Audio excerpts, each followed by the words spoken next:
Hello everyone, আজকে আমরা শুরু করব ম্যাট্রিক টেনসর এবং রিমান স্পেস।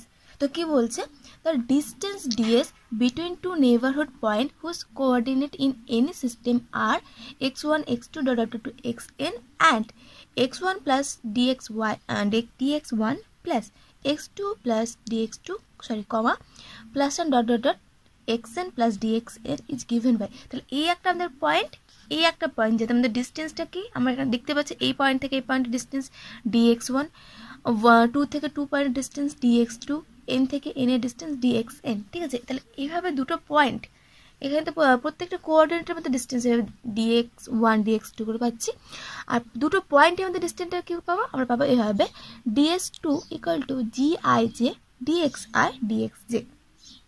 আর একটা মনটা করতে পারো, যেভাবে আমরা করতাম তোমার কার্টেসিয়ান কোনো স্পেসে কী করতাম, দুটো পয়েন্ট যদি আমরা এভাবে নিতাম x1 x2, একটা নিতাম x1 y1, একটা নিতাম x2 y2।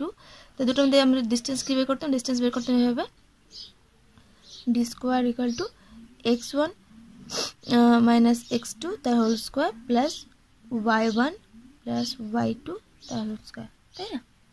বা এটাকে যদি তুমি দেখো, আচ্ছা থাক, তাহলে এই দুটো কি তারপরে সামেশন আকারে লিখতে পারবো, তাই না? তো এটাকে কি করতাম, এটা যোগফল এটা। তো সেমভাবে এখানে যখন তোমরা এনখানা কোঅর্ডিনেট নিচ্ছ তখন কিন্তু তার যোগফলই হবে। এখানে আই জে দুটো ডামি ইন্ডেক্স, তার মানে কি এখানে আই জের উপর কিন্তু সামেশনটা আছে, মানে ওয়ানের জন্য g11 d1 dx1 এইভাবে। ঠিক আছে, একবার 1 2 নিতে পারো বা 2 2 নিতে পারো, সব রকম করে কী করতে পারবা, সবগুলোর মধ্যে ডিস্টেন্সটা পেয়ে যাবে। এখানে জিআইজিটাকে কি বলা হচ্ছে, জিআইজিটাকে বলা হচ্ছে ফাংশন অফ এক্সআই। তাহলে জিআইজিটা কি এক্সআই এর ফাংশন, যাতে করে জি মানে হচ্ছে ডিটারমিনেন্ট অফ জিআইআই আইজে, যেটা হচ্ছে নট ইকুয়াল টু 0। তার মানে কি জিটাকে কিন্তু এখানে নন সিঙ্গুলার হতে হবে। এটাকে বলা, এটা অ্যাজুম টু বি ইনভেরিয়েন্ট, তার মানে জিটাকে বার সিস্টেমে যা হবে বার সিস্টেম ছাড়াও সেম হবে, তার মানে জি বার আইজে ইকুয়াল টু জি আইজে হবে, তার মানে ইনভেরিয়েন্ট, তাই না? This Gij called metric tensor or fundamental tensor and Gij dxi dxj is called Riemannian space, Riemannian metric। তাহলে Gij-টাকে বলছি আমরা ম্যাট্রিক টেনসর, আর পুরোটা যখন নিচ্ছি আমরা ds2 পুরোটাকে নিচ্ছি তখন সেটাকে বলছি আমরা রিমানিয়ান ম্যাট্রিক। n ডাইমেনশনাল স্পেস ওটাকে আমরা কি বলবো, রিমানিয়ান স্পেস বলবো। 3D-তে যখন থাকবো তখন কার্টেসিয়ান কোঅর্ডিনেটের জন্য ds2 এরকম dx2 dy2 dz2।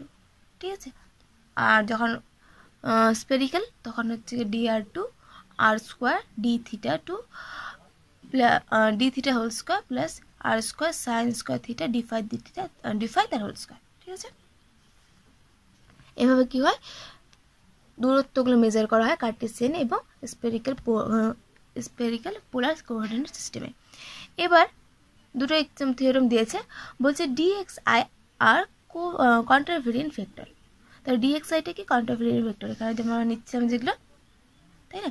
তো এটা হচ্ছে কি আমাদের কন্ট্রাভেরিয়েন্ট ভেক্টর। তো আমি কি বলেছি, যখনও কোনো একটা যে কোনো ভেক্টরকে আমি দেখাতে হবে সেটা কোভেরিয়েন্ট বা কন্ট্রাভেরিয়েন্ট টেন্সর আগে দেখাতে হবে, তখন কী করতে হবে, এর উপর আমাদের টেন্সর ট্রান্সফরমেশনের যে ল, সেই লটা দেখতে হবে অ্যাপ্লাই হচ্ছে কি না। তার মানে আমাদের কী করতে হবে, dxi বার এটাকে ফাউন্ড করতে হবে, দেখবো এটা আমাদের, এটা নর্মালি আমাদের কি ফর্মে আসবে, এখানে তো dx আসবে, তাই এখানে বার আছে, এখানে বার ছাড়া আসবে। ধরুন যদি পি লিখি এখানটায় আমি, তাহলে কি এটা নিচে ছিল, ঠিক আছে, সরি এটা নিচে না, উপরে আছে আইটা, তাহলে উপরে আসবে, তাহলে উপরে আসবে ডেল এক্স আই আর নিচে আসবে ডেল এক্স। যদি এখানে পি নিচ্ছে তাহলে এখানে আসবে পি, তাই না? তাহলে আমরা চেষ্টা করতে হবে এই ফর্মে এটাকে আমরা আনতে পারছি কিনা, যদি আনতে পারি তাহলে কি এটা টেন্সর, আর নাহলে হবে না। তাহলে আমি কি করব, 1 নম্বরটা let xi are transform to x bar i। এখানে xi মানে i1 2 ডট n অবধি হতে পারে, ওই জন্য আমি আর লিখলাম। ঠিক আছে, আর কি হবে, x bar i A transform হয়ে যাচ্ছে। তাহলে বাই চেইন রুল আমরা কি পাবো, আমাদের এটা লাগবে, তাই না, dx বার i। এটাকে আমরা কি করব, dx বার i এটা আমরা বের করবো। এটা সমান সমান কি করব, চেইন রুল অ্যাপ্লাই করে আমরা কি করতে পারি, এটাকে এক্স বার আই সাপেক্ষে করতে পারি, আর অন্য একটা কোঅর্ডিনেট সাপেক্ষে করতে পারি। হিসেবে করলাম, আবার এটা এখানে কী হয়ে যায়, ডিএক্সপি হয়ে যায়, তাই না? এটা আমাদের চেন রুল, তা চেন রুল অ্যাপ্লাই করে আমরা পেয়ে গেলাম। দ্যাট ইমপ্লাস যদি আমি এটাকে লিখি, let D X bar I equal to A bar I, এখানে পেয়ে যাচ্ছে আমরা A bar I equal to del X bar I del X P. তাহলে এটা কী হয়ে যাবে, আয়ের জায়গায় পি আছে আর বার নেই এখানে, তাহলে হবে এ পি। তাহলে দেখো A bar I equal to del X bar I del X P A P. তাহলে এটা দেখো ট্রান্সফরমেশন ল অ্যাপ্লাই হয়ে যাচ্ছে, তাই না? তো এখান থেকে কী বলতে পারবো, এটা একটা টেন্সর। এবার দেখো এখানে বারটা উপরে আছে, তাহলে এটা কি একটি কন্ট্রাভেরিয়েন্ট tensor. Therefore dxi equal to ai is a contravariant tensor of rank, এখানে কটা বার পেয়েছি আমরা, একটা পেয়েছি, তাহলে র্যাঙ্ক হচ্ছে 1। ব্যাস হয়ে গেল। এবার সেকেন্ডটা বলছে জিআই যে এই যে সিমেট্রিক ম্যাট্রিক্স। তাহলে জিআই যে আমরা যে এই টেন্সরটা এখনো যেটা পেলাম, যেটা ডিস্টেন্স বের করতে গিয়ে সেই টেন্সরটা আমাদের কী বলছে, সিমেট্রিক।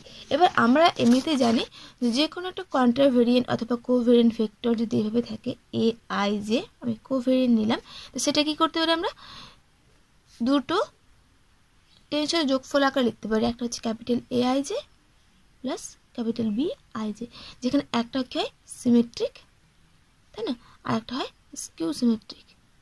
ঠিক আছে, তাহলে আমরা এটা আগে থিওরিটা করেছি যে কোনো একটা টেন্সরকে কী করতে হবে, একটা সিমেট্রি এবং একটা স্কিউ সিমেট্রিকে যোগফল আকারে লেখা যায়। এবার এখানে সেম জিনিসটা বলেছে, কিন্তু বলছে এটা শুধুমাত্র সিমেট্রিক। তো আমরা যদি বিআই যেটাকে স্কিউ সিমেট্রিক দেখাই, তাহলে আমাদের যে কোনোভাবে প্রমাণ করতে হবে যে বিআই জে মানটা 0। যদি এটা 0 যায় তাহলে কী যাবে, small A I J equal to capital A I J, আর এটার ক্ষেত্রে জি হবে, কারণ এখানে এ নিয়ে আমাদের জি আছে, তাহলে এটার ক্ষেত্রে হবে জি I J equal to capital A I J, যেখানে এ আই যেটা সিমেট্রিক আর স্কিউ সিমেট্রিকটা মান কি দেখাতে হবে আমাদের, যে করে হোক 0। তাহলে আমাদের ফার্স্ট টার্গেট হলো জিআইজিটাকে দুটো সিমেট্রিক এবং স্কিউ সিমেট্রিকে যোগফল আকারে লেখা, তারপর টার্গেট নেক্সট টার্গেট কি, স্কিউ সিমেট্রিককে 0 প্রমাণ করা। তাহলে আমরা এবার শুরু করি। তাহলে 2 নম্বরটা, তো প্রথম টুকুটা একদম সেম আগেকার মতনই, আমরা কি করব, যেমন করে করেছিলাম কো অথবা কন্ট্রাভেরিয়েন্টে, সেভাবে let us right G I J, এটাকে আমরা কি একে লিখতে পারবো, half of G I J plus G J I plus half of G I J minus G J I. দেখো যোগ বিয়োগ করে এটা চলে আসছে, তাই না?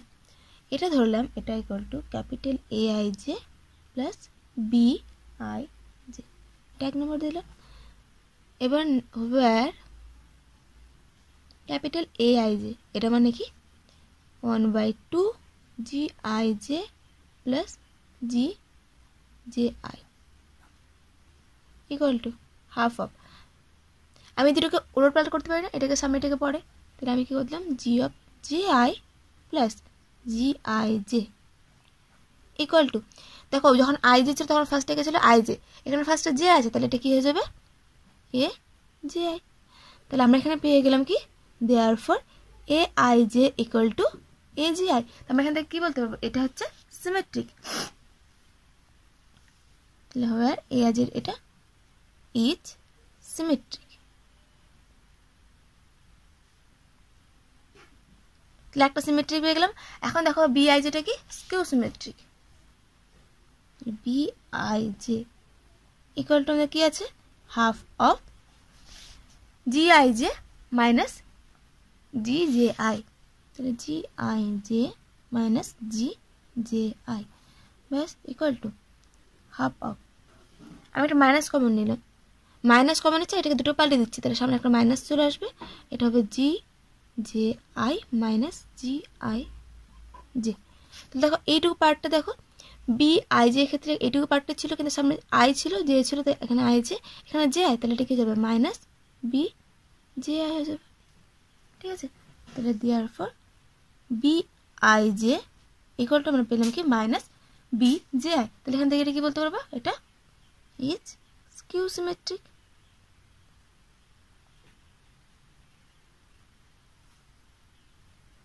তাহলে এই অবধি আমাদের সিম্পল যেটা করেছিলাম এ আই জে ক্ষেত্রে কোভ্যারিয়েন্ট বা কন্ট্রাভেরিয়েন্ট এভাবে করলাম, ঠিক আছে, সিমেট্রিক স্কিউ সিমেট্রিক। এবার আমাদের বলেছে জি আই যেটা শুধুমাত্র সিমেট্রিক, তাহলে আমাদের স্কিউ সিমেট্রিক পার্ট মানে বি আই যেটাকে যে করে হোক আমাদের কী করতে হবে, শূন্য করে দিতে হবে। শূন্য দেখাতে পারলে আমরা বলতে পারবো যে এ আই যেটা একটা কি সিমেট্রিক। তাহলে from one we get one মানে এটা G I J equal to A I J plus B I J, ওখান থেকে করছি আমরা। তাহলে G I J equal to A I J plus B I J. আমি কি করলাম, জি আই জে এর সঙ্গে ডিএক্স আই ডিএক্স জে গুণ করে দিলাম, তাহলে এটাকে ডিএস টু আকারে লিখলাম। তাহলে উভয় পক্ষে গুণ হবে, এখানে হবে A I J dx I dx J, এখানেও তাই, plus B I J dx I dx J, ঠিক আছে, ইকুয়াল টু আমার বি আই যেটা কি দেখা যাবে জিরো, তাহলে আমি এই পার্টটাকে এই পার্টে নিয়ে চলে আসছি।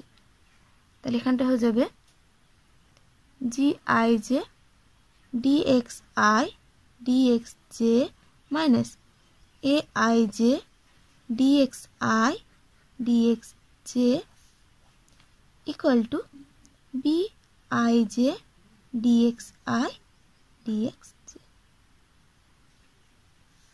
ব্যাস হয়ে গেল।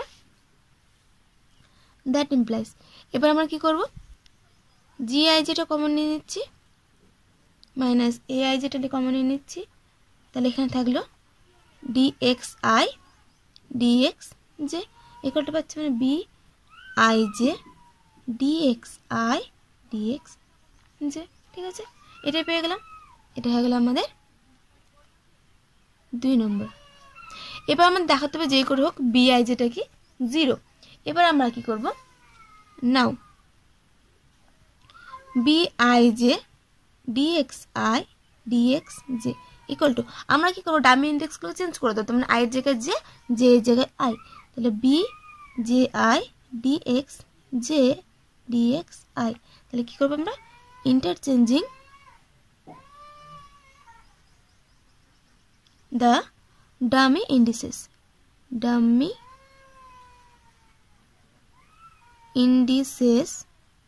I and J, বাস হয়ে গেল। হলো, এবার আমরা কি জানি আবার বি আই যেটা কি, বি আই যেটা একটা স্কিউ সিমেট্রিক, তাহলে এটা ইকুয়াল টু আমরা লিখতে পারি, এটা তো আগে পরে লিখতে পারি, আর এটা তো স্কিউ সিমেট্রিক, তাহলে মাইনাস হয়ে যাবে একটা মাইনাস বি আই জে, আর এটা তো আগে গুণ যেত, তো গুণ আগে পরে লেখা আছে, তাহলে ডিএক্স আই ডিএক্স জে। এবার এটাকে এবার নিয়ে যোগ করে দাও, তাহলে আমরা পাচ্ছি 2 B I J dx I dx J equal to 0। এখান থেকে কি পাচ্ছি, B I J dx I dx J equal to 0 পেয়ে গেলাম। ব্যাস, আমাদের এটা টার্গেট ছিল যে আমরা এটাকে কী করবো, 0 করবো। আমরা বলতে পারো যে আমরা এক্সট্রাভাবে বি আই জিটাকে এখানে এভাবে করলাম কেন, এ যে কেন করলাম না, কারণ ব্যাপারটা হলো আমাদের প্রমাণ, আমরা ম্যাথামেটিক্সে কী করি সবসময় চেষ্টা করি যেটা প্রমাণ আমাদের চেয়েছে সেটাকে আমরা আনার চেষ্টা করি, আর আমাদের এখানে বলেই দিয়েছিল স্পষ্টভাবে যে জি আই যেটা সিমেট্রিক, তাহলে আমাদের একাই টার্গেট যেন যেই করে হোক আমাদের বি আই জিটাকে 0 দেখাবো, তাই জন্য আমি এ আই জিকে কোনো ছেড়খানি করলাম না, শুধুমাত্র বি আই জিটাকে নিয়ে কাজ করছি, ঠিক আছে। তো হয়ে গেল। আর তুমি যদি এআই জিকে নিয়েও কাজ করতে তাহলে কি হতো, এখানটা এআই জির জায়গায় চেঞ্জ করতে, ডামি ইন্ডেক্সগুলোকে চেঞ্জ করবে, এখানে আবার আসতে, কিন্তু এআই জিটাকে সিমেট্রিক, তাহলে এখানেও এআই জি থাকতো ডিএক্স আই ডিএক্স, এখানেও থাকতো A I G dx I dx, দুটো ইকুয়াল ইকুয়াল থাকতো, ওটা তুমি এরপর নিয়ে মাইনাস করতে পারতে না, ঠিক আছে। কিন্তু যদি বিআই জি ডিসকিউ সিমেট্রিক তাহলে একটা মাইনাস চলে আসছে, মাইনাসটা উপর নিয়ে প্লাস করা যায়, ওই জন্য করা যাচ্ছে। এআই জি করলে কিন্তু সেম থাকতো, কোনো কিছুই পেতে না তুমি। তো এখান থেকে বিআই জি পেয়ে গেলাম, তাহলে এই মানটা আমি এখানে পুট করে 2 নম্বর, তাহলে কি পাবো, এটা ইকুয়াল টু 0। তাহলে from two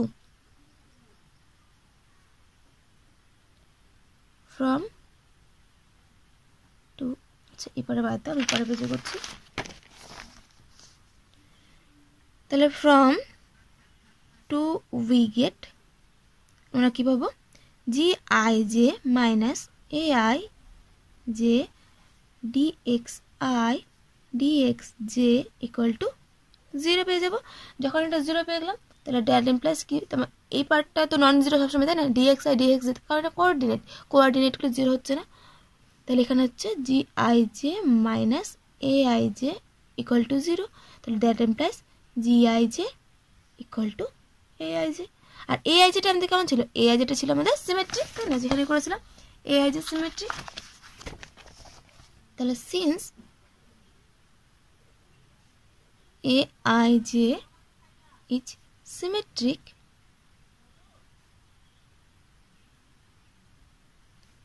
so GIJ is also symmetric. Yes, proved. তো আশা করছি তোমরা বুঝতে পেরেছো। কিছুই না, জাস্ট সিমেট্রিক যদি করতে বলেছে, তো আমরা নর্মালি যেটা জানতাম সিমেট্রিক কোনো একটা টেন্সরকে কী করা যায়, সিমেট্রিক এবং এসকিউ সিমেট্রিক আকারে লেখা যায়, সেই আকারে লিখবো। লেখার পর আমাদের যেহেতু সিমেট্রিক করতে বলেছে, তাই এসকিউ সিমেট্রিক পার্টটাকে আমরা যে করে হোক কী করবো, জিরো দেখাবো, ব্যাস হয়ে যাবে। আর এটা কন্ট্রাফারেন্ট ভেক্টর, তো একই কথা বারবার বলছি, যখন কোনো আমাদের কম্পোনেন্ট দেওয়া থাকে যেটাকে আমাদের কন্ট্রা বা যেই বলুন না, এখন তো আমাদের টেন্সর অথবা ভেক্টর দেখাতে বললো, তখন আমরা কী করবো, ওটা যে ট্রান্সফরমেশন ল হওয়া প্রয়োজন, দেখবো সেটা আমরা এখানে অ্যাপ্লাই করতে পারছি না। দেখি যে ওটাকে আমরা নিয়ে আসতে পারছি ট্রান্সফরমেশন ল আকারে, তাহলে সেটা আমাদের কী হয়ে যাবে, টেন্সর অবশ্যই হয়ে যাবে। ব্যাস, আজকের মতো এই পর্যন্তই। এতক্ষণ সঙ্গে থাকার জন্য ধন্যবাদ।